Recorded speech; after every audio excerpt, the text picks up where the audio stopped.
Property हमें पढ़नी है वो पढ़नी है फिजिकली, यानी फिजिकल प्रॉपर्टी क्या होगी।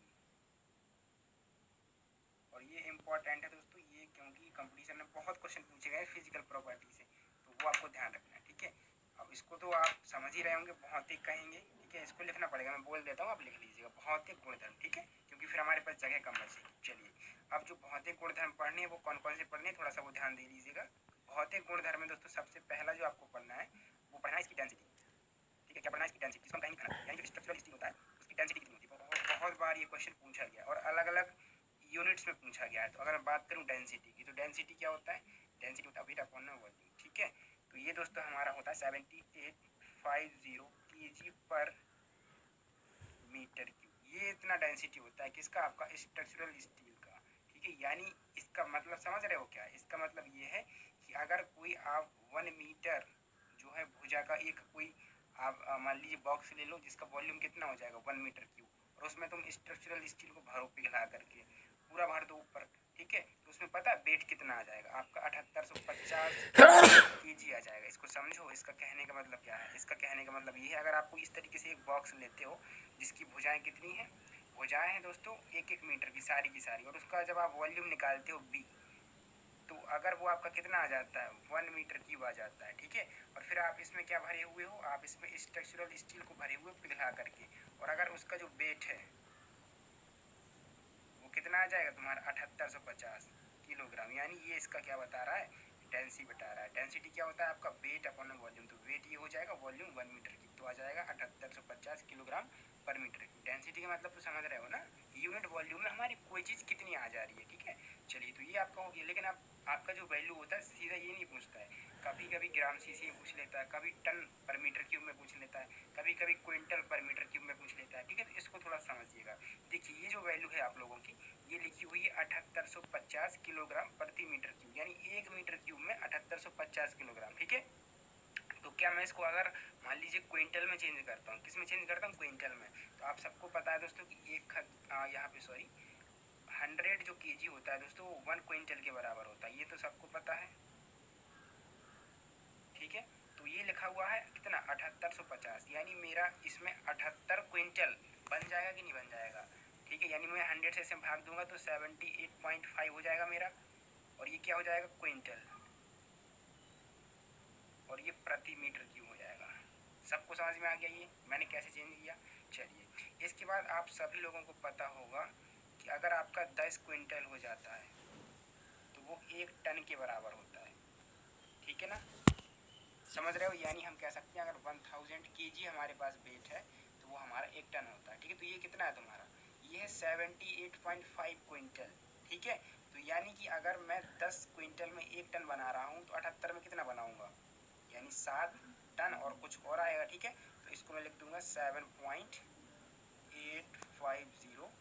तो यानी कि अगर मैं 10 क्विंटल में 1 टन बना रहा हूँ तो 78 में कितना बनाऊंगा, यानी 7 टन और कुछ और आएगा, ठीक है।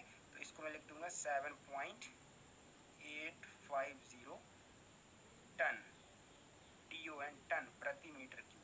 तो तुम इसको ये 3 इस तरीके से लिख सकते हो। कभी कभी वैल्यू इसमें पूछ लेता है कॉम्पिटिटिव एग्जाम में, या ऐसे पूछ लेता है 7850 टन प्रति मीटर क्यूब। तो ये तुम्हें तीनों समझ में आ गया कि नहीं आ गया, आ गया होगा।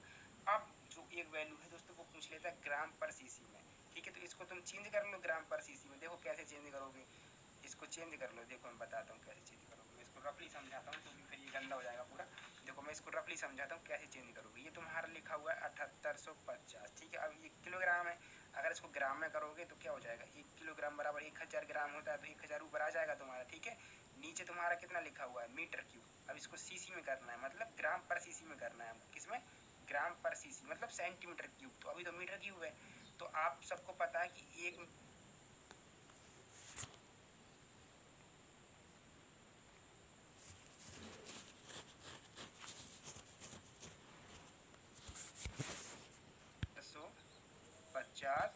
और ये तुम्हारा 3 जीरो और आ जाएगा, और बटी में देखिए 100 को 3 बार करना है, तो यानी 10 2 जीरो 2 जीरो, यानी 6 जीरो आ जाएगा आपका। तो अब जब आप कट करेंगे तो आपका कितना कट करेगा, देखो देखिए इसको, ये तुम्हारे ऊपर कितना है 4 जीरो है, ठीक है। तो 4 जीरो से तुम ये 4 जीरो काट दोगे, तुम्हारा नीचे कितना बचेगा, नीचे बचेगा तुम्हारा 2 जीरो, ठीक है। तो 2 से जब तुम यहाँ भाग लगाओगे तो तुम्हारा 7.85 आएगा, 7.85, ठीक है। और अब ये चेंज हो जाएगा ग्राम पर सीसी में, समझ में आ गया ना ये 7.85। तो ये वैल्यू भी तुम यहाँ लिख लो, ठीक है, 7.85 ग्राम पर सीसी। तो इन सब में से किसी भी यूनिट्स में आपसे वैल्यू पूछी जा सकती है डेंसिटी की, ठीक है। अगर ये पूछे किलोग्राम में कितना होता है तो आप बताएंगे 1850 किलोग्राम प्रति मीटर। अगर आपसे क्विंटल में पूछे तो आप बोलेंगे 78.5 क्विंटल प्रति मीटर। अगर टन में पूछे तो 7.85, ठीक है, टन प्रति मीटर। अगर ग्राम पर सीसी पूछे तो 7.85 जो ग्राम पर सीसी। ये तुमको यहाँ भी याद रखना, ठीक है। ये दोस्तों क्या हो गया, ये इसकी जो है डेंसिटी हो गई, ठीक है। तो डेंसिटी पूछ लेता है। दूसरी चीज याद रखना दोस्तों, ठीक है, ये इसका घनत्व होता है। दूसरा होता है इसका रेखीय प्रसार गुणांक, ठीक है, जिसको हम अल्फा से डिनोट करते हैं। तो वो पूछ लेता है कभी कभी, जिसको हम लोग इंग्लिश में क्या बोलेंगे, लीनियर एक्सपेंशन फैक्टर, ठीक है, रेखीय प्रसार गुणांक। इसकी वैल्यू बहुत पूछता है, देखिए प्रसार गुणांक की वैल्यू, देखिए प्रसार गुणांक, ठीक है, इसको हम लोग क्या बोलेंगे, लीनियर एक्सपेंशन फैक्टर, ठीक है। ये तो इसकी वैल्यू बहुत ज़्यादा पूछी जाती है अल्फा। तो अल्फा की जो वैल्यू होती है दोस्तों वो आपको याद रखनी है, लीनियर कितनी होती है, 12 इंटू 10⁻⁻⁶ प्रति डिग्री सी, ठीक है। कितना, अल्फा की वैल्यू होती है 12 इंटू 10⁻⁻⁶ प्रति डिग्री सी। इसका मतलब समझ रहे हो कि अगर आप कोई भी स्ट्रक्चरल स्टील 1 मीटर की ले रहे हो, मान लो ये पूरी की पूरी 1 मीटर की स्ट्रक्चरल स्टील है, ठीक है।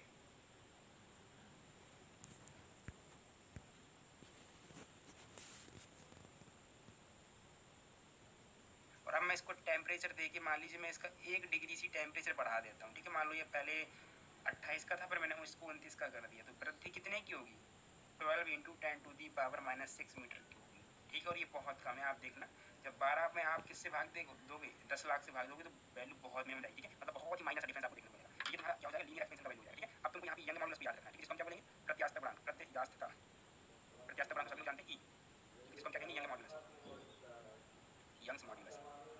तो यंग्स मॉडुलस का वैल्यू बता कितना हो जाएगा, इसको किससे लिखते हैं ई से।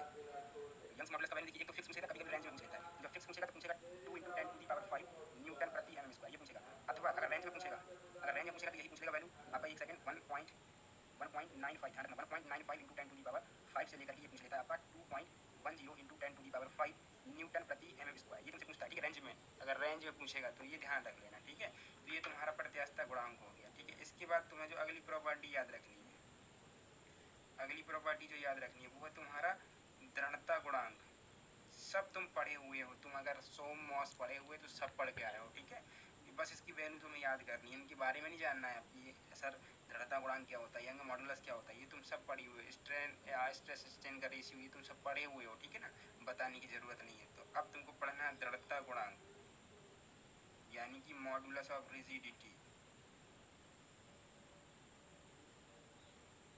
मॉड्यूलस ऑफ रिजिडिटी, ये तुमको पढ़ना है, ठीक है।